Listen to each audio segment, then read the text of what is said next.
Hi, welcome to 4Seller channel. This video will guide you how to connect your auto store with 4Seller. Now 4Seller supports you. Authorize your auto store to fulfill orders, help you boost your sales.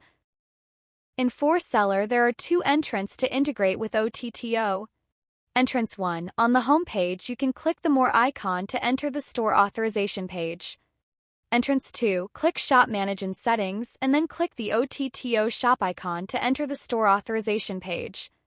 Let me begin by going to 4Seller Settings. Click Shop Manage, tap the auto icon to add an auto store. Here you need to enter the custom shop name and click the Connect button.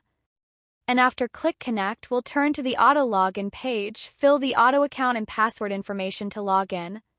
4Seller only support auto main account to integrate.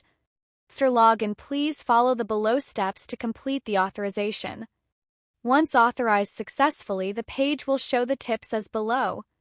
And after authorization, you can log in 4Seller to manage your store. You can delete or edit custom name. You can also check the shop status. Active means the store has been authorized to 4Seller successfully. If the status become inactive later, please try to reconnect. Thank you for watching. If you like this video, please subscribe 4Seller. We will update new feature video continuously. If you encounter any problems, please scan our WhatsApp QR code to contact with 4Seller customer service.